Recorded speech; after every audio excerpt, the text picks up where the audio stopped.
The Locked On Top 100 is out, and it's kind of light on the Pelicans, but I'll tell you what Dejounte Murray, Jordan Poole, Jeremiah Fears, and others can do to earn a spot in the top 100 next year. Let's break it down in the Friday episode of Locked On Pelicans. Let's go!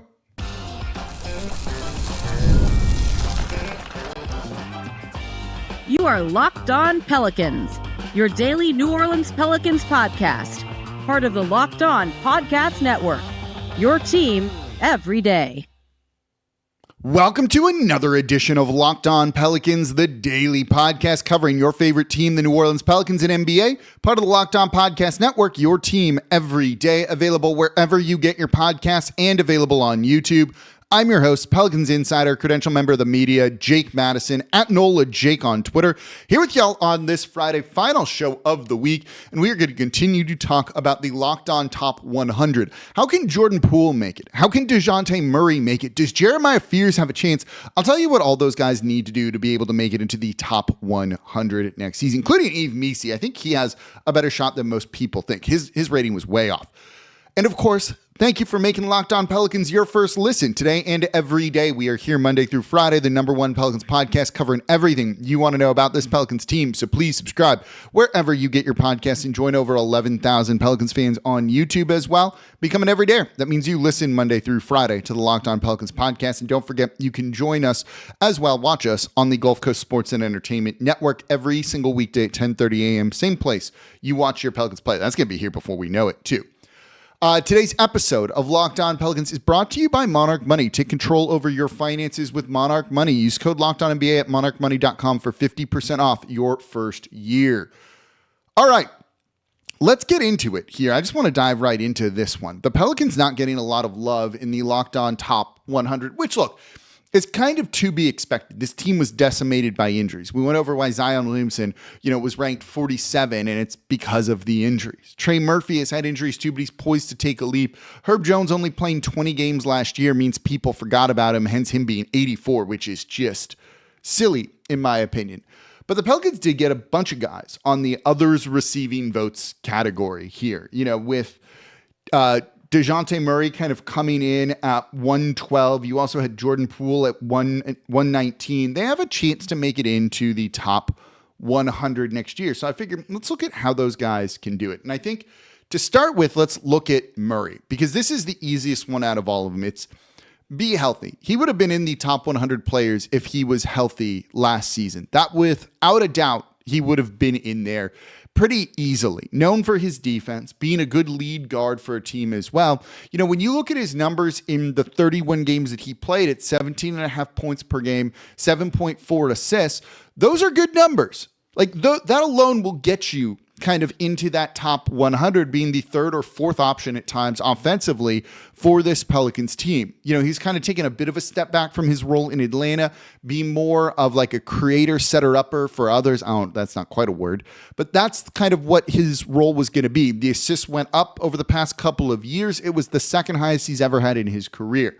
While I don't think he played particularly well, he was also dealing with just an unbelievable amount of personal troubles, which are going to wear on you. And I'm not going to really hold this season against him or use it as this is who he is now. I don't think, he can still be an above average defender. He might not be an all defensive level guy like he was in his second season in San Antonio, but I do think he can be a plus defender. He is a plus defender. So even if he's not at the all defensive level, if he's giving you solid defense and just healthy, along with whatever he's going to do offensively, that fits him into the top 100. They do factor in defense, I do think. He can show a propensity to be a decent enough three-point shooter that can carry him pretty far too. Just working well with Zion, and if he's healthy, if he's playing well, that's when you're going to jump into the top 100. The other thing is, when we do this next year, and we will, it's going to be after the season. So as long as he comes back from his injury healthy and plays relatively well,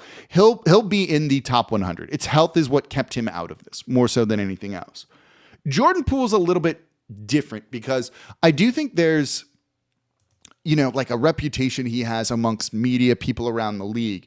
For him to come in at 19th, 119 after a year where he averaged 20.5 points per game, a career high. Shot really well from three on high volume. He shot 38% from three on 9.1 attempts per game. Those are all really good numbers.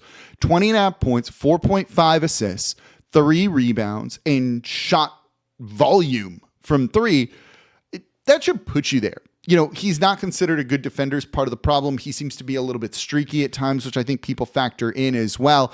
And they just don't watch him, right? The reason he's not in the top 100 is he was toiling away in obscurity on a bad Washington Wizards team where, truthfully, he was never like the number one option either, right? It was other guys that they were kind of featuring. So the fact that he put up the numbers that he did in kind of a non-featured role actually says a lot about how he can be really good. And I think he can be a pretty lethal combination with Zion Williamson. He's got that downhill driving ability, but more so he has the ability to create his own shot. And he was a flamethrower last year on pull-up jumpers in any capacity, but particularly from three. If he helps the Pelicans exceed their expectations, which should not be hard given how low the expectations are, he can make the leap up into there. Again, he's going to need to adjust to a slightly different role again. If he's out there with Zion, do you want him taking all those, like no pass pull-up jumpers where he doesn't pass the ball at all? Probably not. You want it feeding to Zion Williamson. But truthfully, Jordan Poole was really good. If he becomes a consistent third option or even second option, right? Zion being number one, Trey being number two. If he becomes the third option there, could be second option depending on what happens. I think he can get in the top 100, right? He's got, some proven playoff ability here.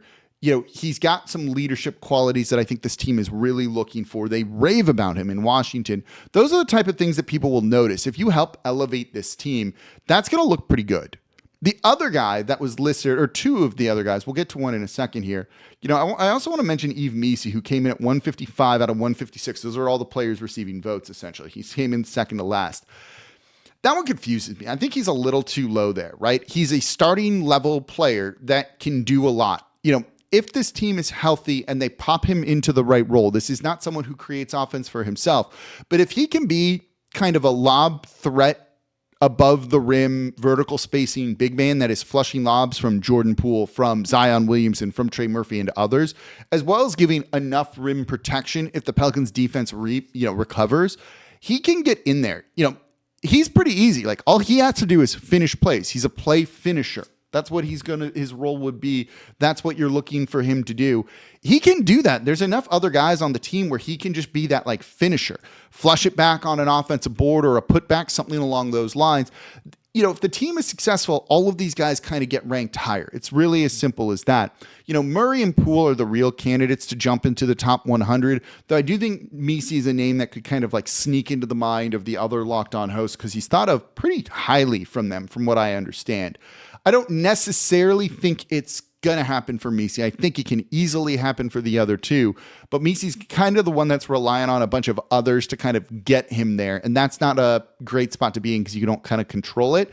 And if those guys aren't healthy, not playing, well, then that's kind of a problem when it comes down to it for Yves Missi. But if he can, give you some more rim protection than, what he's really done, and he wasn't bad, 1.3 blocks per game, isn't exactly it. You're going to need higher than that. But he has shown the ability to do that. What was his block percentage last year? It wasn't great. It was 4.8. It's like slight, 4 is like average for a big man, in my opinion. Maybe like, right in there. 4.8's 0.8% above average, in my opinion. It's not great. He needs to grow in that area. But again, he's young. He's barely been playing organized basketball. Even if he doesn't crack the top 100, this is someone who should rise up the rankings next year and at least get closer, I think. Other players, though, got votes for the Pelicans. Well, one other player, and that was Jeremiah Fears. Does he have a chance at the top 100 next year? What would it take? What are we kind of expecting from him this year? It's going to be a larger focus probably in the next week of the show as well. I've been diving into numbers with rookie guards and kind of looking at their careers to see where Jeremiah Fears will fit in. Does he and or Derek Queen have a chance of being in the top 100 next year? Let's break that down. It's not what you think. I'll tell you what it is coming up here next in today's episode of Locked On Pelicans. Today's episode of Locked On Pelicans is brought to you by Monarch Money. Most people can't name all their financial accounts or, even what's in them. So whether it's 401ks, properties, or investments, when you don't have the full picture, you can end up leaving money on the table. And that's where Monarch Money comes in. It's an all-in-one personal finance tool that brings your entire financial life together in one clean, easy-to-use interface on your laptop or your phone. Monarch is built for people with busy lives. If you put off organizing your finances, you know what? It's okay. Monarch's for you. It's going to do the heavy lifting. I linked all of my accounts, and in moments you can see data visuals, get smart categorization of your spending, and just feel in control of your money. And you don't have to touch a spreadsheet if you don't want. I am also planning a wedding. There'll be some time off of Locked On for that. We're making sure that vendors get paid, that we're not over budget. Monarch's helping us do that in one spot so that we stay on the same page, leading to no fights, which is great. So don't let financial opportunities slip through the cracks. Use code LOCKEDONNBA at monarchmoney.com in your browser for half off your first year. That's 50% off your first year at monarchmoney.com with code LOCKEDONNBA. And thank you for making Locked On Pelicans your first listen today and every day. We are here Monday through Friday, the #1 Pelicans podcast, covering everything you want to know about this Pelicans team. So please subscribe wherever you get your podcasts and join over 11,000 Pelicans fans on YouTube as well and become an everydayer. That means you listen Monday through Friday to the Locked On Pelicans podcast. And if you're an everydayer, let me know in the comments down below. Now, for your second listen, it's Locked On Saints, everything black and gold. Who's going to be the QB? It's been announced, but Ross Jackson's covering how that's going to impact the Saints and 49ers game. Who's the QB for the 49ers? Who are they playing? How is it going to affect the game plan? What's different? Ross Jackson breaking down everything black and gold over at the Locked On Saints podcast, part of the Locked On Podcast Network, your team every day. So can Jeremiah Fears or Derek Queen make the top 100 next year? Jeremiah Fears got some votes. That actually surprised me a little bit. I wasn't expecting that. He came in at 150 out of 156. So on the low end of this, he has a chance. Let's get to him in a second. Derek Queen. I don't think Queen's going to make the top 100 next year. We don't know for sure yet if he's going to be ready to start the year. We'll start to get a lot more info in less than 2 weeks at Media Day. So at least we're about to really be there. For Queen, he's going to need to prove that he can be more than talented but inconsistent like he kind of was at the college level. And he's going to need an established role. Being a big man can make it harder for these sorts of things because you're kind of relying on others. Now, he creates for himself and can kind of be a point forward in it. You create for others through some of his playmaking, but what is his role exactly going to be on this team? Is he going to end up being a very good rebounder? Remains to be seen. There's questions about his effort. If you see him lagging behind on defense and just lost on there, that's going to kind of look at our Locked On hosts, the voters for this, and kind of turn them off for this, right? So there's a reason he didn't get any love in this. Talking with some of the hosts, some are intrigued by him. Some just don't like him as a player whatsoever because of, that perceived lack of motor or effort at times with him. But he does have such a unique skill set that he could eventually crack into the top 100. If he's starting for the Pelicans eventually, not this year, but in the future, we're talking couple of years down the line now, he can kind of get in there, but it's going to take a good bit of work. He's not, I don't want to call him raw. He's very, very skilled, but he's got some things to figure out, I think. Jeremiah Fears is the one that already got some votes. I don't have the exact numbers here, which is a pretty big sign of respect. The Locked On hosts devour the NBA. They're watching basically every summer league game and things like that. So for him to get some of that, the voting, I think that's a really encouraging sign. That's people believing he's going to be able to get to the rim at the NBA level in next season. That's what that is. That he'll be able to bulk up a little bit. Looks like he has slightly already. That he's going to be able to handle NBA physicality and get downhill and score at the basket and draw free throws, right? But look, breaking into the top 100 as a rookie or a sophomore is incredibly tough. This goes for Jeremiah Fears too. The only rookie ranked in the top 100 is Cooper Flagg. That was the only rookie that I put in there too. I'm glad to see that the other voters did that, and I think 80 is probably correct for him. You look at someone like, in this conversation about Jeremiah Fears is also to kind of look at the expectations for him next year and what do we think is going to happen. And I want to look at two rookies that I think kind of fit Jeremiah Fears to a degree. One is Stephon Castle, rookie of the year last year for the San Antonio Spurs. He averaged 14.7 points per game, 3.7 rebounds, 4.1 assists, shot 28.5% from 3 on 4 attempts per game, got to the line 4 times. Those are some numbers that I think can work for Jeremiah Fears, right? Like, he can get to the line. He's going to be able to score. His 3-point shot isn't fully there yet, so that's going to be a number that's probably in line with that. Castle finished 101. The Rookie of the Year didn't even make the top 100. He's really close. You're kind of splitting hairs there when it comes to it. So, I think that's at least a kind of good thing here, that if you put up kind of near Rookie of the Year numbers, you'll be close to the top 100. But he's 101. May as well be in it, but still kind of missed out. But that's if he's Rookie of the Year. Castle was playing 26.7 minutes per game last season. I don't know if we're going to see Jeremiah Fears getting over 25 minutes per game. That seems like it could be a lot. You have Rob Dillingham from the Minnesota Timberwolves, who they traded up to get the 8th overall pick a year ago. Slightly, he's an undersized guard at 6'1", but plays with a similar style to Jeremiah Fears, a more downhill attacking kind of point guard. Rob Dillingham isn't even getting votes in here because his rookie year was not great. He only played 10.5 minutes per game, 4.5 points, 2 assists per game. He shot 34% from 3, which is not particularly great. Now, I don't know if Fears' numbers will be that low. I certainly hope that they're not. But when you look at, those kind of two extremes here, which one's he going to probably be closer to? Right? The Spurs were kind of going through a little bit of a rebuild. They can play a rookie, especially one drafted 4th overall, whatever Castle was, heavy minutes. Then you have Dillingham on the Minnesota Timberwolves, who were trying to be competitive, make the playoffs, did make the playoffs and all of that, and couldn't really carve out a role because they're in win now mode and they weren't developing young players. And that's why you see Dillingham get no votes on our top 100 in Locked On.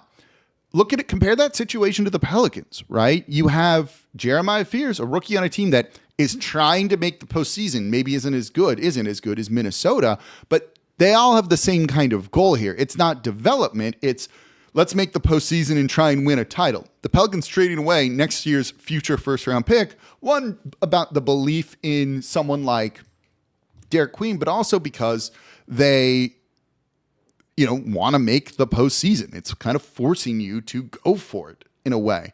Does that mean, this is the two timelines approach. They don't quite mesh together, and eventually you need to pick one or the other if you want to do it properly. That's not encouraging that a guy you traded up for at 8th overall in Rob Dillingham had such a, call it muted, I don't want to say it was disappointing, but quiet, muted, unexceptional rookie year when were they developing? Were you getting him the kind of minutes he needs to grow as a player? And the answer could be no, because you were trying to win. So that concerns me about Jeremiah Fears. We know what he can do well, but he's going to need a big role as a rookie on a winning team where he's very efficient to make the top 100. It's going to be really tough for a player like him, I think. If his 3-point shot falls and looks better than what we were expecting, that's probably going to help him a whole bunch. I do have some concerns about his ability to handle the physicality of the NBA. One of the things you saw from him in Summer League, which this is why I don't worry about Summer League as much, that he was trying to figure out what's going to get called. What's a foul, what isn't at the NBA level. He didn't really seem to know and was trying to figure it out. And I encourage that, but that's still going to apply to games too. That was just Summer League. That wasn't an actual NBA game with, true NBA refs at the exact same speed and physicality of the NBA level. So it's going to be tough. The fact that Fears got mentions, I think, speaks to his reputation around the league, or at least within Locked On. But it also shows you when you see Stephon Castle at 101, that is a really high bar to clear to break into being a top 100 player next year.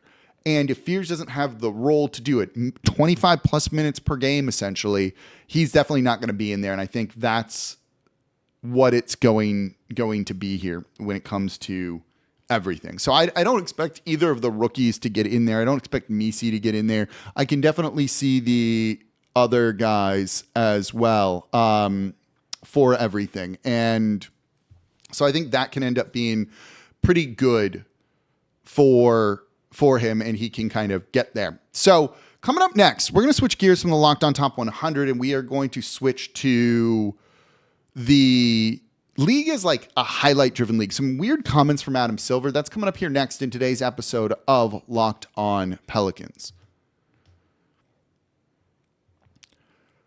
Today's episode of Locked On Pelicans is brought to you by FanDuel. The NFL season is here, and FanDuel is making sure you're ready for kickoff with a can't-miss offer. Right now, new customers can bet just $5, and if your bet wins, you're going to get $300 in bonus bets to use across the app. FanDuel has been with Locked On for a long time. I really don't think I've seen one as good as $300 in bonus bets. And I love FanDuel because it lets you bet how you want. Player props, a same-game parlay for a bigger payout. You just take the straight-up lines. Tulane getting plus 1.5 points against Duke. I'm all in on the wave here. It just makes every game more exciting, whether you're just watching your favorite team or if you're just keeping an eye on other games going on. It's quick, it's easy, and the best way to add a little bit more energy to Saturdays and Sundays. So if you're ready to play, download the FanDuel app now by visiting FanDuel.com to get started. That is FanDuel.com to place your first $5 bet. And if it wins, you're going to get $300 in bonus bets. Pretty great deal. Definitely go to FanDuel.com.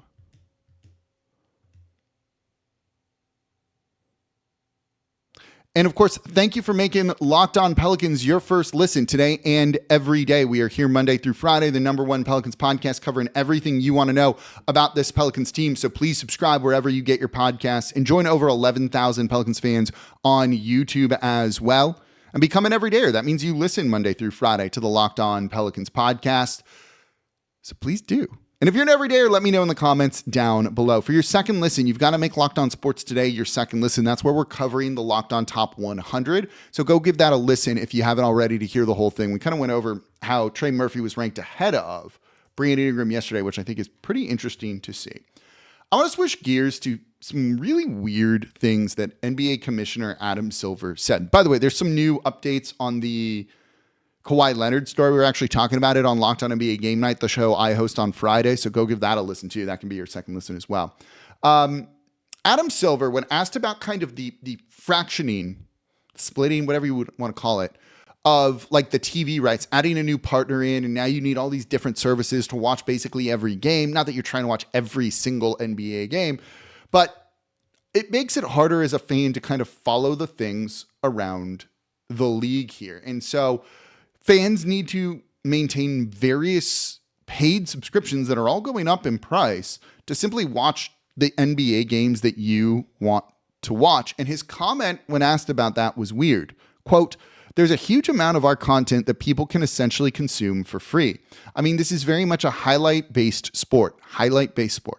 So Instagram, TikTok, Twitter, you name it, any service, the New York Times for that matter, to the extent that your content is not behind a paid firewall. That's an enormous amount of content out there. YouTube, another example that is advertising based that customers can consume," end quote. Basically saying like, if you can't afford all these streaming services, just watch clips of the league and that's that. That's a terrible thing for the commissioner to say. You know, we talked about this on Game Night as well, where you know, what you want people doing is not necessarily watching highlights of the league. That's not how you're going to grow a ton of like lifelong NBA fans. It's not just about Zion dunks. Those are awesome. Don't get me wrong. But it's about, hey, can you go to an NBA game, not be bored and enjoy it and appreciate what's in front of you? And if you're just watching highlights and you think it's supposed to just be Zion Williamson dunks, or, you know, maybe you're looking at someone like Anthony Edwards and, you know, he's not dunking every second, you're going to be maybe bored at the game saying like, what's going on? Like, this isn't as fun as I thought. You need to make the product on the court over 48 minutes the most attractive product that you can. And at times, I don't think the NBA has done this, right? You know, we play Real or Fake on Fridays on Locked On NBA Game Night. And the question was, you know, Real or Fake, the new TV deal is bad. It's good for players. It's good for owners. I don't know if it's actually good for the league, but it is absolutely bad for fans because of how it splits this. This year, as Pelicans fans, we don't need to worry too much. There's 2 national TV games that you might need to pay for, and that, you know, to get on a service. Just 2. But if, say, the team was good, or you draft an exciting rookie, remember Zion's rookie year was like 30-something national TV games. NBA TV isn't carrying games anymore, but You had 30-something national TV games. Imagine if you just couldn't watch those games easily and had to get other services and things like that. That feeling sucks, right? That hits your pocketbook. And I sound old saying pocketbook. Your wallet, your bank account. That matters, right? Rising costs are something that need to be addressed, because if you don't, you lose people going to the arena, you lose building new fans. And for a smaller market team, like, you need to have that there. The commissioner saying like, hey, like, sorry, just watch the highlights isn't good. That was a really questionable statement from me. There was more that he said, right? There's 75 games that are going to be completely free over the air this year, which is more than the league has had in a very, very long time that you can just watch. But at the same point, it's not about just watching NBA games. It's about watching your team. And so this speaks to the larger problem of regional sports networks and the Pelicans making the move to ditch Bally's and go to just streaming over the air where you can get it for free with an antenna, which I think is important, right? The Pelicans want you watching the games, not just watching the highlights of everything. And you're seeing that with them taking, basically a haircut when it comes to money with that sort of thing. The NBA does need to figure this out. It shouldn't be this complicated, this confusing to watch games in 2025. The technology exists to make these games very, very accessible. Now that, look, on the back end for the league, for their partners, that technology costs money. I don't think it's like cheap to stream things necessarily, but the ability to do so is all there. And they need to figure it out so that people want to go to games, want to watch the team play, and not just watch the highlights of things and appreciate it, right? Like, Herb Jones' defensive highlights are just hustling around the court. Don't make a highlight reel. That's how maybe he gets voted 84th. There's more to the game than just seeing those quick 10-second highlights on TikTok or whatever. And I hope that we will see the league kind of prioritize getting people to enjoy the games a little bit more than they have so far.